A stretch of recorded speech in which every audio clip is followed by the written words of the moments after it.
What really happened when a soldier stormed Buckingham Palace? Welcome to our channel, where every story has a twist that will keep you on the edge of your seat. We're so glad you're here.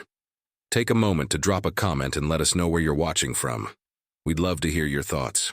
Don't forget to subscribe and hit the notification bell so you won't miss our next special story, dropping tomorrow. Your support means the world to us, and we can't wait to bring you more incredible stories.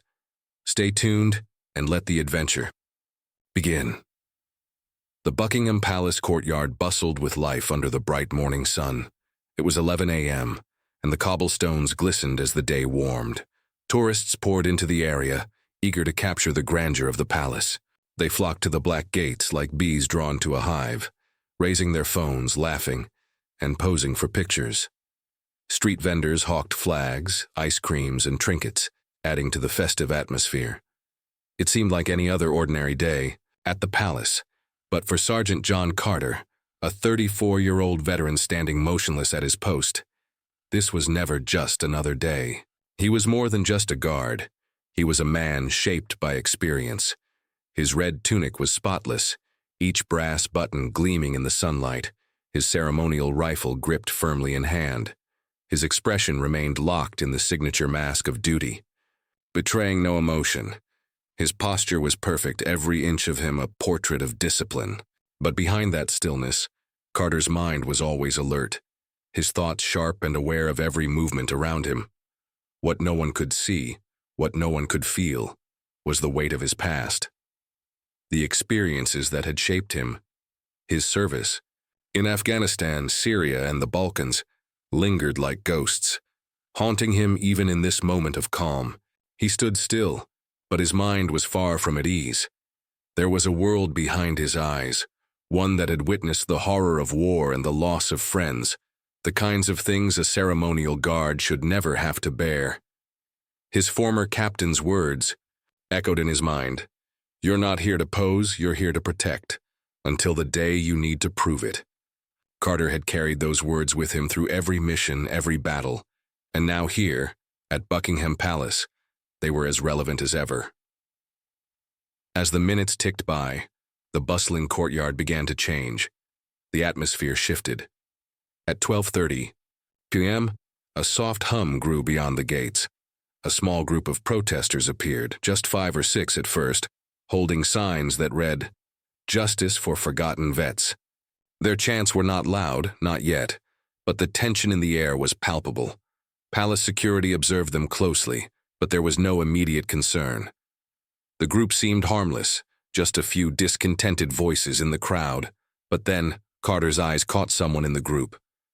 A man in his 40s wearing a hood and a military-issue rucksack stood quietly at the back. His posture was too squared, his movements too steady. This wasn't just any protester. This man was different. Carter's instincts kicked in. Without moving his head, his eyes locked onto the figure. Something was off. This wasn't a civilian. It was an ex-soldier, maybe even an active one. Carter's gut told him that this man was about to do something. The man, whose name was David Grant, didn't chant. He didn't hold a sign. He just watched, silent, his eyes scanning the scene. Inside his rucksack was an envelope, sealed tightly. It contained a photograph of 2 young soldiers and a letter marked to any guard who still remembered what they had lost. David Grant wasn't here to hurt anyone. He wasn't here to make trouble. He was here to be seen, to remind the world of the soldiers who had been forgotten. But as he stood there, the lack of attention, the indifference of the crowd, broke something inside him. Without warning, he stepped forward, crossing the ceremonial rope line. The guard stiffened, tourists gasped. A whistle blew, and then David sprinted toward the gates. The chaos unfolded quickly. Phones shot up, people screamed, children shrieked in fear.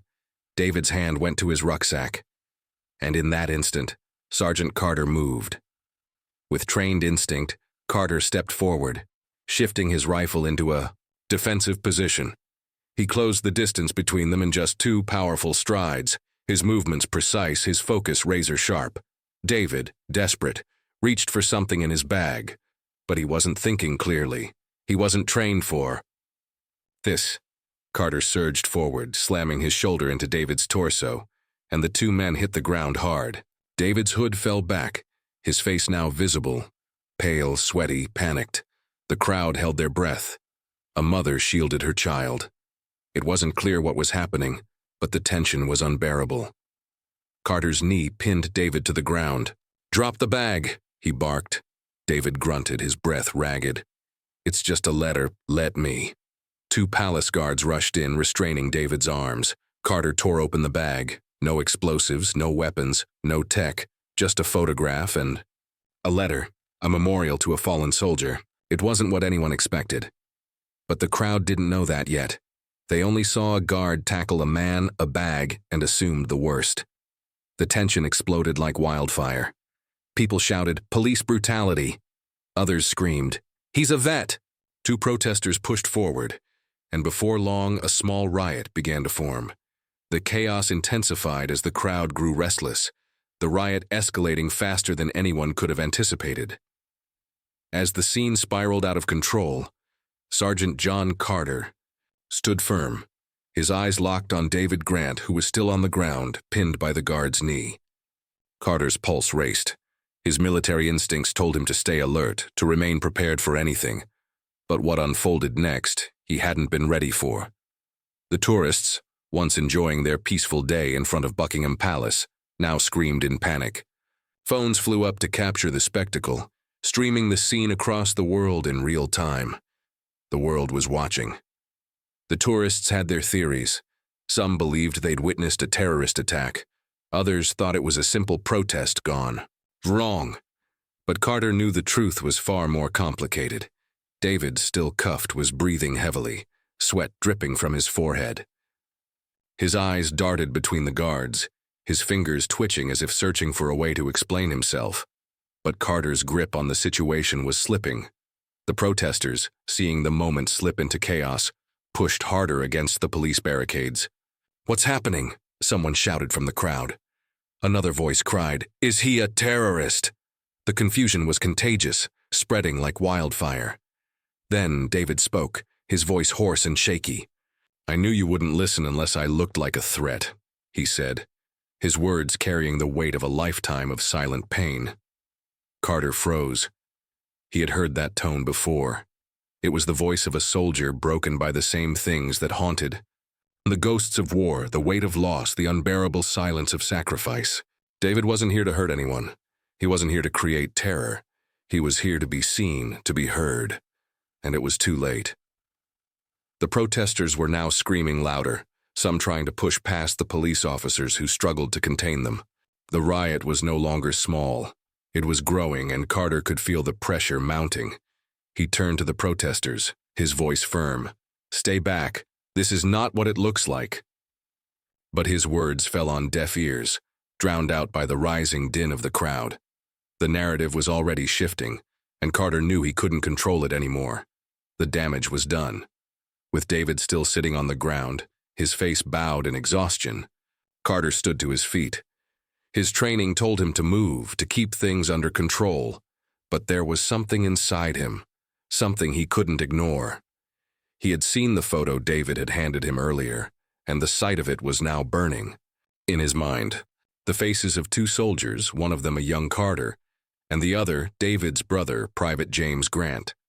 David's voice broke through the chaos, soft yet clear. "The man in the photo, he's the one who died. He was my brother. He died in that mission, and you were the one who tried to save him." The words hit Carter like a freight train. The memories came flooding back, a wave of raw emotion. 2009, Helmand Province, the sound of gunfire and screams, the blood. James Grant, his face still fresh in Carter's mind, bleeding out in his arms. Carter had dragged him behind cover, shouting at him to stay with him. But the explosion had taken James away before Carter could save him. He had woken up in the medevac chopper with no memory of how he'd survived. James never made it. And now, standing in front of him, was James's brother, a man broken by the same tragedy. Carter's hand trembled as he looked at the photo again. The world around him seemed to disappear for a moment as the weight of the past pressed down on him. He had forgotten about that day, he had buried it. But now it was alive again, right in front of him, and David. David was here to remind him of the cost of war, of the sacrifices that had been made, and of the brothers who had been lost. The scene outside Buckingham Palace had taken on a new, silent meaning. The media had arrived, their cameras flashing, reporters shouting questions, but Carter stood still, holding the photo in his hand. His voice was steady as he addressed the crowd, no longer concerned with the protest, no longer worried about the chaos. He raised the photo high for everyone to see. "This is Private James Grant," Carter said, his voice clear, resonating across the courtyard. "A soldier, a hero, a brother. He gave his life in service, and his brother David is here today looking for remembrance, not revenge." The protesters quieted. Tourists stopped shouting. Even the birds seemed to fall silent. In that moment, Carter didn't just speak of duty or protocol. He spoke of loss, of friendship, and of remembering those who had paid the ultimate price. The crowd fell into a heavy silence, their phones lowered, their minds processing the truth they had been blind to until now. David, still sitting on the ground, looked up at Carter. His face was worn, tired, but in that moment, he was no longer just a man with a protest. He was a brother, a soldier, and in Carter's eyes, he had earned his place here, at the gates of Buckingham Palace, asking for nothing but the honor of remembrance. The tension in the air was suffocating, the sound of distant sirens and the chatter of the crowd blending into an oppressive hum. David Grant sat on the cold ground, his hands cuffed behind him, still processing the whirlwind of events. His chest heaved with each shallow breath, the weight of his mission pressing down on him. He was exhausted, physically, mentally, emotionally. But even as the chaos swirled around him, his eyes remained locked on Sergeant John Carter, the man who had once tried to save his brother, Private James Grant, all those years ago. The crowd's reactions were unpredictable. Some were still shouting, others murmuring in confusion, trying to piece together what had just happened. They had witnessed a guard tackle a man, and the story they would tell themselves was already taking shape. Some saw a hero stopping a potential attack, while others whispered about police brutality. It didn't matter that David was no threat. The narrative had already shifted beyond the control of any of them. Carter, standing tall, was caught in the middle of it all, the weight of duty hanging heavy on his shoulders. He had reacted the only way he knew how. It wasn't about stopping a threat. It was about protecting what mattered.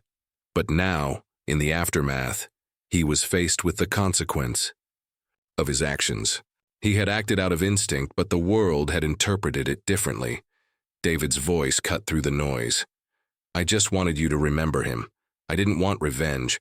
I just wanted to make sure you knew that James, he mattered." Ewan. Words were slow, heavy, but they carried the weight of years of unspoken grief. Carter's chest tightened, and for a brief moment he allowed himself to absorb the truth. David wasn't here to start a fight. He wasn't here to cause chaos. He was here because, in his heart, he needed someone to remember his brother. The brother who had died, alone in the field, forgotten by so many. The silence hung between them. For a moment before Carter spoke, "You're lucky I didn't shoot you," he said, his voice low but not in anger. "You were 3 seconds from being dead." David's eyes flickered with pain, but he didn't flinch. "I wasn't looking to die," he whispered, looking down at the ground. "I just wanted to be seen, wanted to be heard." Carter stood there, grappling with the heaviness of David's words, the burden of the moment settling on him. There were no simple answers here. He had done what he thought was necessary in the heat of the moment, but now, faced with the truth of the situation, he realized that there was more to it than his duty as a guard. He had a past with this man, with his brother, and that history was now sitting in front of him, raw and exposed. The riot began to lose its energy as the realization set in.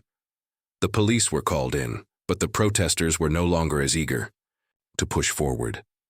Some, sensing the gravity of what had just transpired, began to step back. The crowd, now fully aware of the complexity of the situation, was no longer shouting. The media cameras continued to flash, capturing every moment, but the atmosphere had changed. Then, something unexpected happened. Leon, the officer who had been managing the crowd, approached Carter, his voice barely above a whisper. "What now? What do we tell them?" he asked, looking at the group of reporters already clamoring for answers. Carter met his gaze, his mind racing, but he knew what he had to do. He stepped forward, lifting the photo that David had given him earlier, James Grant's face staring back at the crowd, silent but telling. The significance of the image spoke louder than words ever could. This man, Private James Grant, died in service. He was a soldier, a hero, Carter began, his voice steady, commanding. But what matters most is that we remember him. We remember all of them, the soldiers who gave their lives, the ones who are still waiting for their stories to be told. The crowd fell silent. The noise that had filled the courtyard moments ago dissipated as Carter held up the photo for all to see. David Grant came here today not to fight, not to tear us apart. He came here to ensure his brother was remembered. A soldier, a hero, a friend. Carter paused, allowing the words to sink in. This isn't a protest. This is a moment of remembrance. As the crowd processed his words, the tension that had held them captive for so long began to dissipate. The police and reporters began to step back, and the protesters, now quieter, muttered to each other, some beginning to disperse. David, still seated on the ground, was no longer just the man who had rushed the gates. He was the man whose brother had died in the name of something greater, something worth remembering. Carter looked down at David, who was still breathing heavily, his hands still cuffed but now relaxed. David's gaze met Carter's, and for the first time since this all began, there was a mutual understanding between them. Carter slowly moved closer, his voice quieter now but still strong. "I remember him," he said. "I remember James." David nodded, a slight flicker of relief crossing his face. The world hadn't seen it yet, but he had finally made his brother's story known to the one person who had the power to remember, and for that, David was willing to risk everything. The crowd had quieted, but the air was still thick with unease. David Grant remained seated on the ground, his hands now uncuffed but still trembling from the emotional and physical toll of the past few minutes. Sergeant John Carter stood next to him, his posture stiff, but his mind was racing. He had just revealed the truth to the world, a soldier's name, a soldier's story. But something about this moment felt unfinished, unresolved. The reporters, still lingering, slowly began to gather their equipment, but the silence they left behind felt heavier than any shout. The protesters had retreated, but the damage had been done. The media would twist the narrative, the public would form their own conclusions, and no one would fully understand the weight of what had just occurred. Carter felt the responsibility of being the only one who truly understood what had happened. Here today, what it meant for David, for James, and for himself. David's voice broke the silence, low but steady. "I never wanted this to get out of hand," he said, his gaze fixed on the ground. "I just wanted someone to know, to remember him like you did. But now, this wasn't what I expected." Carter turned to look at him. David's pain was palpable, but it wasn't anger, it wasn't rage. It was something deeper, something far more sorrowful. Carter knew the feeling all too well. He had carried his own ghosts for years. He had pushed them down, hidden them behind the duty of being a guard, but they never fully went away. And now, in front of him, David had done the same thing, brought his past to the surface, but not in the way anyone had anticipated. David's shoulders sagged as he leaned back against the cobblestones, his eyes briefly meeting Carter's. "I don't even know if I should thank you," he said softly. "You saved me from God knows what would have happened if you hadn't stepped in, but now I'm just lost. What happens now? What do I do with all this?" Carter opened his mouth to respond, but before he could find the words, a voice called out from the perimeter of the crowd. A reporter, pushing forward with a microphone in hand, shouted, "Sergeant Carter, do you believe the guard acted within protocol?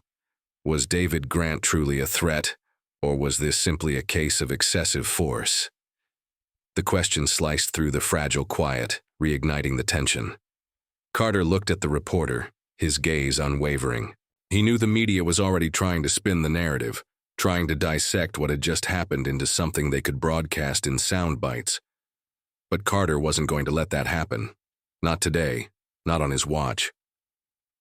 He turned to face the crowd, the reporters, and the lingering protesters standing taller than before, his voice carrying over the hushed group. "The truth is, what happened here today wasn't about force," he said, his voice steady but filled with emotion. "It was about memory, about duty, about remembering the men and women who gave everything for a cause bigger than themselves.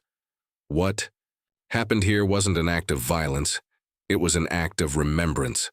The reporters exchanged uncertain glances. Carter's words hit harder than they expected, but the silence that followed was heavier still. He turned back to David, who was still sitting there, his head down, his body slumped with the weight of everything he had just unleashed. "You did what you had to do," Carter said quietly, kneeling beside him. "You brought the truth to light. You made sure your brother wasn't forgotten.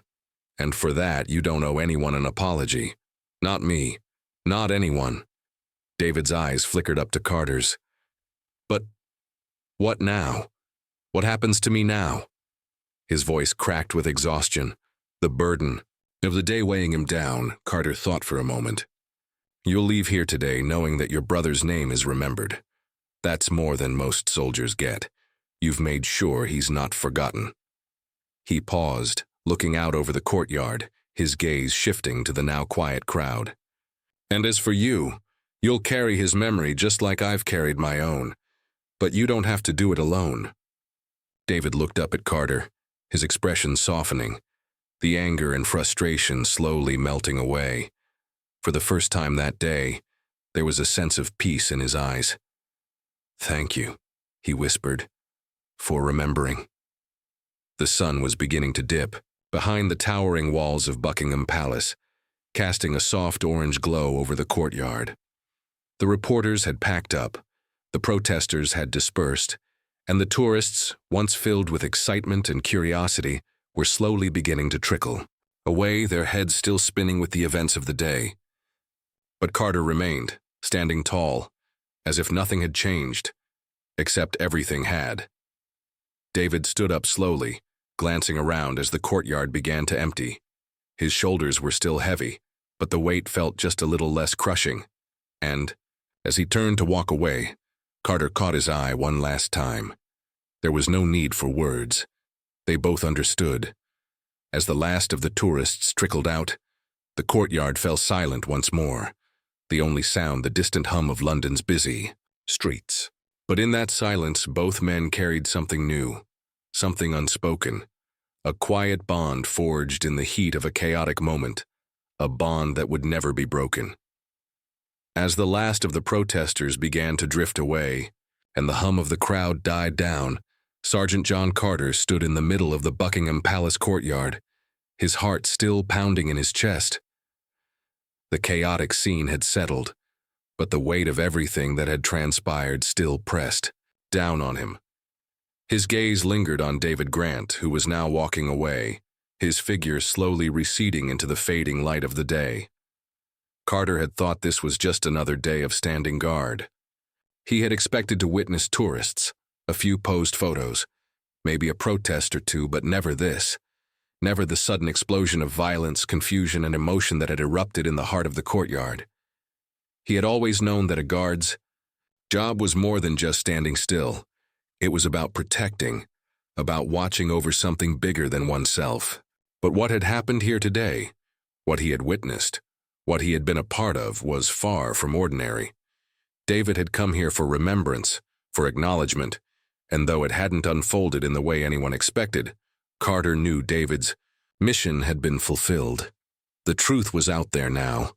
The photo of Private James Grant, David's brother, was no longer just a faded memory. It was alive, present, for everyone to see. A hero had been remembered. But what did that mean for Carter? For the man who had tried so hard to bury his own past, to forget the horrors of war, to hide behind the rigid uniform of a guard. Today, everything had been brought to the surface. He had been forced to face a part of himself he had long since buried deep in the trenches of his mind. The photo, the letter, and the faces they held, those were the things that Carter would carry with him long after the crowd had gone. He thought of James Grant, the soldier he had tried to save so many years ago. The explosion, the gunfire, the blood. And now, he realized, he had come face to face with the brother of the man he couldn't save. But David wasn't just a reminder of what he had lost. He was also a reminder of the sacrifices that had been made. Sacrifices that went unseen, unheard, and ultimately forgotten by the world. David had fought for that recognition. It didn't matter that it had come with chaos and violence.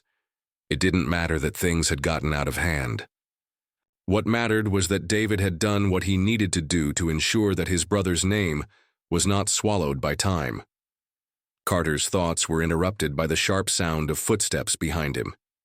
He turned to see a group of palace officials, arriving in black SUVs, their faces tense and serious. They had come to assess the situation, to determine what had just happened. The press was already buzzing, reporters shouting questions as they circled the area.